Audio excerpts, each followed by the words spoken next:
Quando Warren Buffett abriu The Intelligent Investor pela primeira vez, ele não fazia ideia de que aquela leitura iria alterar completamente o curso de sua vida. Ele era apenas um garoto de Omaha, filho de um pequeno corretor, obcecado por números, apaixonado pela ideia de ganhar dinheiro investindo, mas ainda perdido em um mar de estratégias superficiais. Aos 19 anos, Buffett já tinha lido tudo o que podia sobre o mercado. Já havia comprado suas primeiras ações, já havia perdido dinheiro por pura impaciência. Mas ele ainda não tinha encontrado aquilo que toda mente genial procura cedo ou tarde: um sistema. Uma estrutura mental capaz de transformar talento em resultado. É por isso que quando Buffett leu The Intelligent Investor, ele ficou paralisado. Ele descreve aquele momento como o segundo mais importante da minha vida, atrás apenas do meu nascimento. Porque aquele livro não era apenas um manual, era um mapa.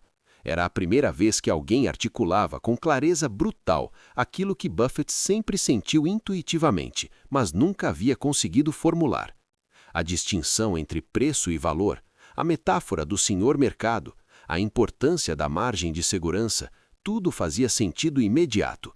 Era como se Graham estivesse falando diretamente com ele, apontando o caminho, iluminando uma estrada que Buffett ainda não sabia que existia.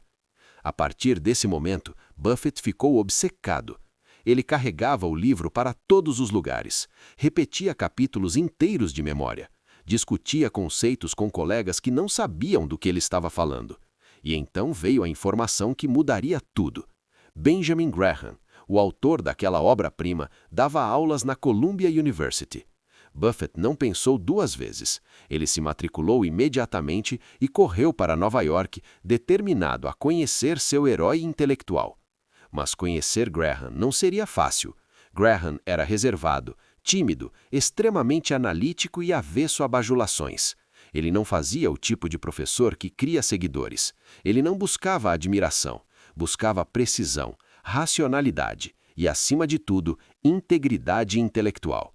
Mas quando Buffett entrou em sua sala de aula pela primeira vez, ele não viu apenas um professor, viu o homem mais sábio que já havia encontrado.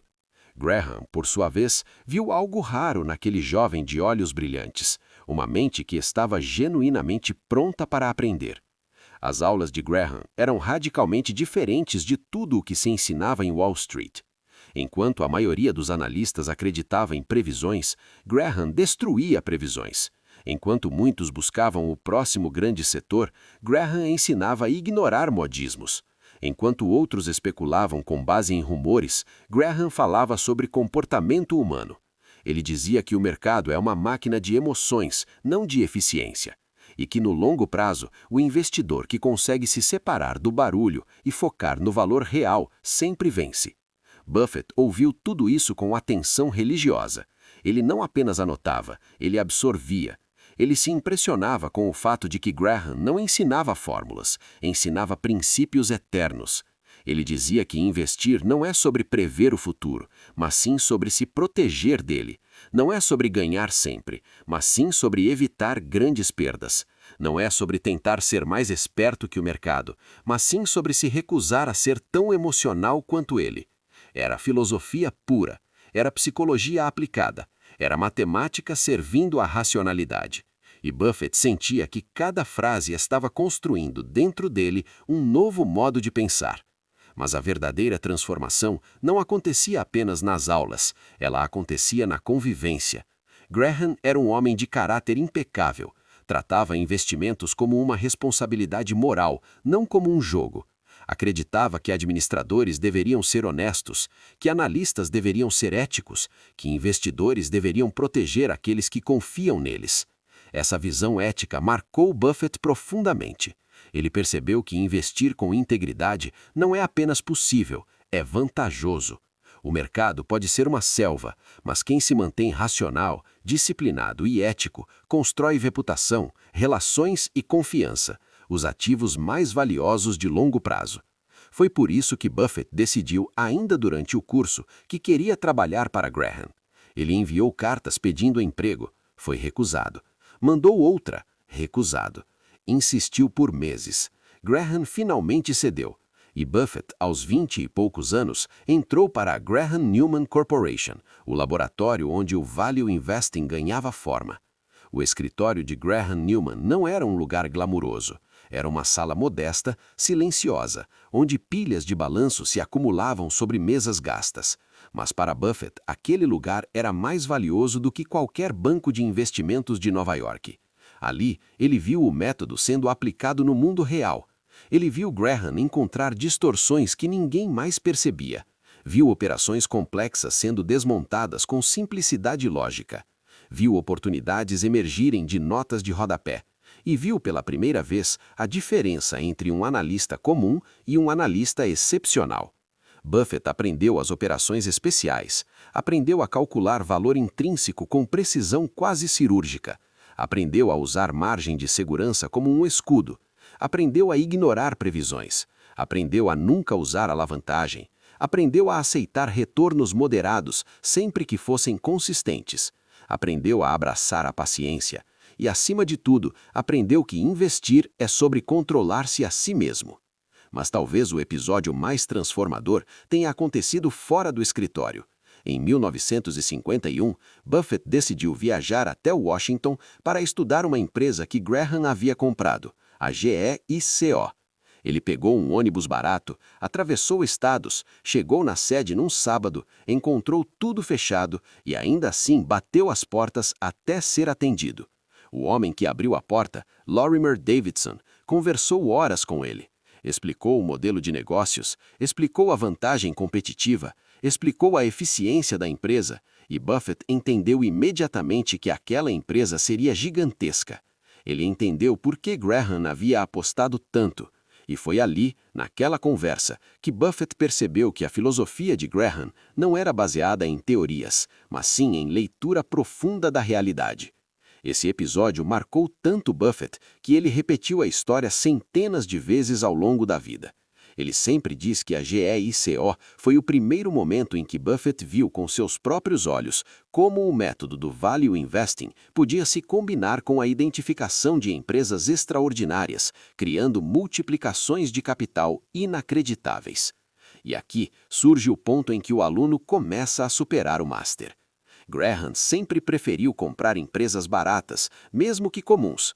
Buffett começou a perceber que algumas empresas extraordinárias, mesmo não sendo baratíssimas, poderiam gerar riqueza muito maior ao longo de décadas.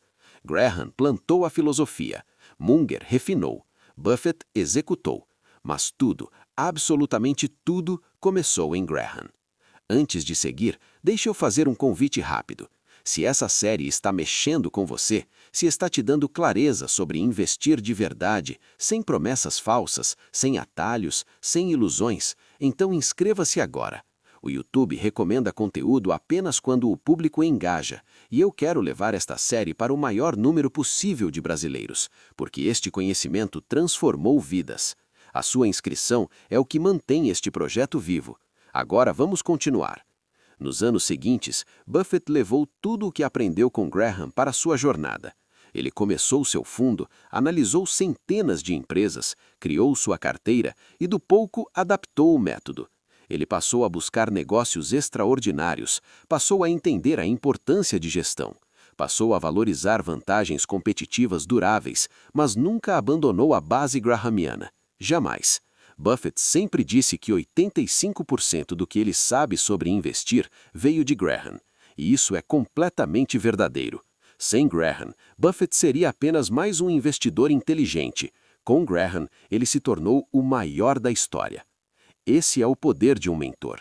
Graham não apenas ensinou Buffett a analisar empresas, ele lhe ensinou a analisar a si mesmo, a controlar seu medo, a desconfiar de sua euforia, a pensar por conta própria, a ignorar multidões, a proteger capital, a construir riqueza como um ato de disciplina, não como um ato de sorte. E essa é a parte mais profunda deste episódio. A transformação de Buffett não foi técnica, foi psicológica, foi comportamental, foi filosófica. Hoje, quando Buffett fala de Graham, seus olhos ainda brilham. Ele diz que Graham foi o mais racional que o mercado já conheceu. Diz que Graham era gentil, íntegro e imune à loucura coletiva. Diz que aprende com ele até hoje.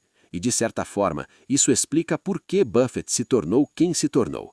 Ele é um filho intelectual direto de Graham, um herdeiro da lógica, da humildade, da paciência e do ceticismo construtivo. Ele pegou os tijolos que Graham lhe entregou e construiu uma catedral. No próximo episódio, vamos explorar como essa evolução levou Buffett a desenvolver um estilo próprio de investir, mais concentrado, mais qualitativo, mais ousado, e como isso transformou não apenas sua carreira, mas todo o mercado mundial. Vamos ver como o aluno não apenas aprendeu, mas aperfeiçoou a obra do Master.